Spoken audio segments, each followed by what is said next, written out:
Danas ću održati predavanje Uvod u autogeni trening. Zapravo, kako se učilištu Lovran već dugi niz godina održavaju tečajevi autogenog treninga, mislim da bi vam bilo zanimljivo upoznati neke teorijske osnove, a također ću objasniti razliku između klasičnog autogenog treninga i autogenog treninga bez autosugestije. Dakle, kako je nastao autogeni trening?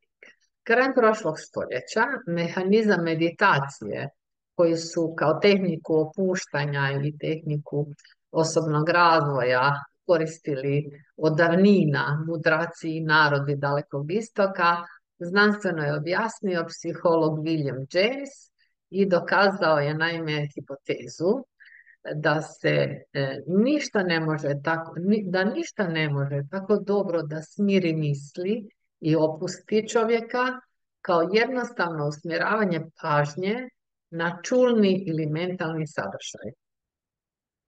Ovaj znanstveni uvid dao je priliku zapadnom čovjeku da zapravo na krilima i temeljima učitelja meditacije pronađu osobne načine, osobne puteve i metode osobnom rastu i razvoju, a kao i isto tako sprječavanju i liječenju posljedica stresa.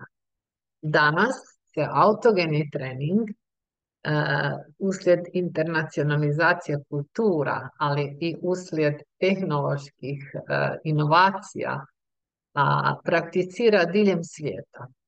Pa čak i narodi Dalekog Istoka, dakle Indijci i Japanci, osim meditacije, prakticiraju ovu izvrsnu tehniku opuštanja. Što je klasični autogeni trening i zapravo kako je nastao? Tvorcem klasičnog autogenog treninga smatra se austrijski psihijatar dr. Schulz. On je zapravo tu riječ upotrijebio za skup postupaka psihofizičke relaksacije autogenim vježbama. Zapravo, metodu klasičnog autogenog treninga je dr. Schulz zasnovao na hipnozi.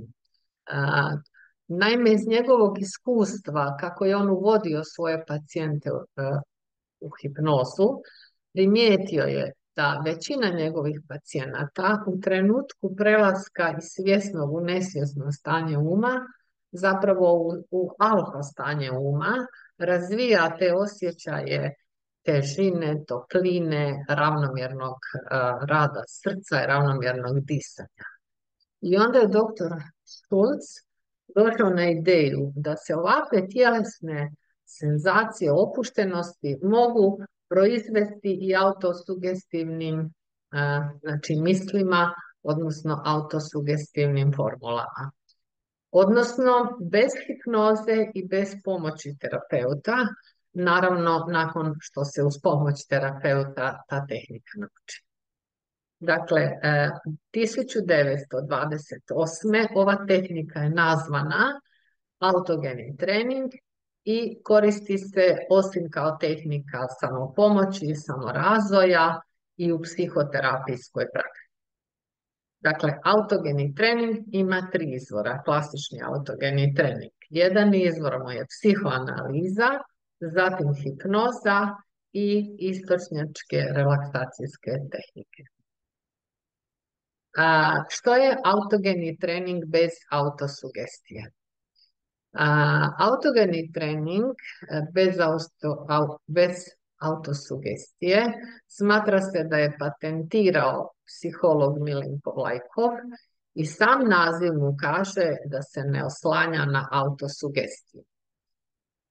Zapravo autogeni trening bez autosugestije je nastavak, sinteza i poboljšanje tehnika klasičnog autogenog treninga na osnovu znanstvenih istraživanja. I to na osnovu novih spoznaja iz područja neuroznanosti, neurobiologije i psihologije. Autosugestija je naime u toku brojnih istraživanja pokazala brojne nedostatke. Na primjer, Dokazano je s tim istraživanjima da između 20 pa čak do 40% osoba autosugestijom nisu uspjeli postići te efekte vježbanja. Znači, oni su morali dugo sebe uvjeravati da u tijelu postoji željeni osjećaj, a da ga u stvari ne osjećaju. E sad, autogeni tvrdnja je teorija autogenog treninga bez autosugestije tvrdi da bismo registrirali osjećaje težine, topline, ravnomjernog rada srca, ravnomjernog disanja, nam nije potrebna autosugestija, jer oni svi postoje, samo nismo navikli, nemamo naviku da na njih obraćamo pažnju. Dakle, novina u odnosu na klasični autogeni trening je da se nauče tokom treninga registrirati i da se opišu u sebi rečenicom, na primjer, ruka je topla ili ruka je teška, baš oni osjećaji koji realno i postoje. Dakle, u učilištu Lovran tečaj autogenog treninga je zapravo baziran na autogenom treningu bez autosugestije. Možete ga pohađati kao samostalni tečaj, a isto tako u sklopu tečaja voditelja psihofizičke relaksacije. Na tom tečaju, osim autogenog treninga, uči se i tehnika progresivno-mišićne relaksacije, kreativne vizualizacije, kao i veći broj tehnika pravilnog disanja.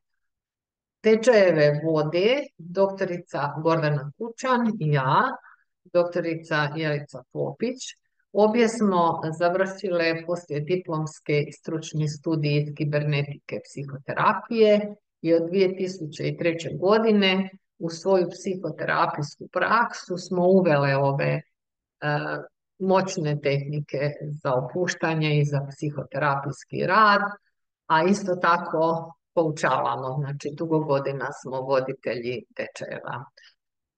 Dakle, tečaj je namijenjen svima koji žele u svoju praksu uvesti ovu tehniku, bilo da se radi o psiholozima, doktorima, socijalnim radnicima, čak i nastavnicima, terapeutima, fizioterapeutima. Hvala vam na pažnji i slušamo se